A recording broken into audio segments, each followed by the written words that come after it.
د نن ورځې دوه مهم خبرونه په پاکستان کې په لسګونه پاکستاني عسکرو ته مرګ ژوبله اوښتې او بل خبر هم دا چې د طالبانو یوې غلطۍ افغانانو ته د 600 میلیونو ډالرو زیان ورساوه.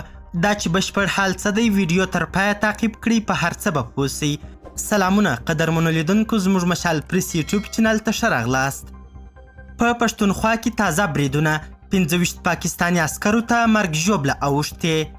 د خیبر پښتونخوا په جنوبي وزیرستان او ټانک سیمو کې پر پاکستاني عسکرو مرګوني بریدونه سوي دي.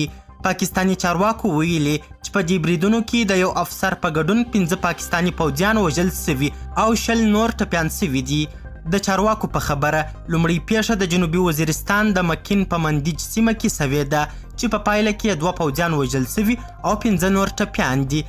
بلخوا په دویمه پیښه کې چې په ټانک سیمه کې د پوځیانو پر یوې قرارګاه باندې د وسلوالو د برید په پایله کې رامنځته سوې ده، په نتیجه کې 3 پوځیان وژل سوي او 15 نور ټپیان سوي دي. پوځ ویلي چې ټپیان یې روغتون ته لیږلي او په خبره یې د یو شمېر کسانو روغتیایي وضعیت نازک دی.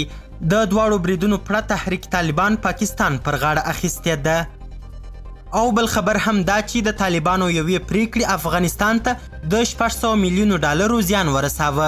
نړیوال بانک د 600 میلیونو ډالرو پروژې بیرته بندي کړې. نړیوال بانک په افغانستان کې د نجونو د ښوونځیو د بندېدو په غبرګون کې د 600 میلیونو امریکایي ډالرو په اندازه پروژې بیرته بندي کړي دي.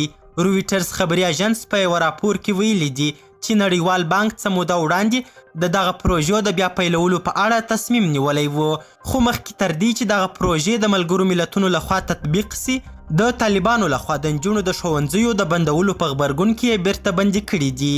یاد بانک وایي چې د طالبانو لخوا ښوونځیو ته د نجونو نه پرېښودل د ژورې اندېښنې وړ دي او د دوی د اصولو له مخې نړیوال بانک په افغانستان کې د پروژو تمویل په هغه صورت کې کوي چې ښځې او نرې خدماتو ته مساوي لاسرسی ولري. نړیوال بانک زیاته کړې چې دوی به د صحت، تعلیم، زراعت او معیشت اړوند 4 پروژې هغه مهال یو ځل بیا د تصویبولو لپاره تمویل کوونکو هیوادونو ته وړاندې کړي چې کله نړیوال بانک او نړیوال شریکان په وضعیت ښه پوه سي او پر دې باوري سي چې د پروژې اهداف پوره کولی سي. نړیوال بانک په داسې حال کې په افغانستان کې د سلګونو میلیونو ډالرو پروژې بندوي چې څو ورځې وړاندې امریکا هم له افغان حکومت سره پلان سوې ناسته لغوه کړې.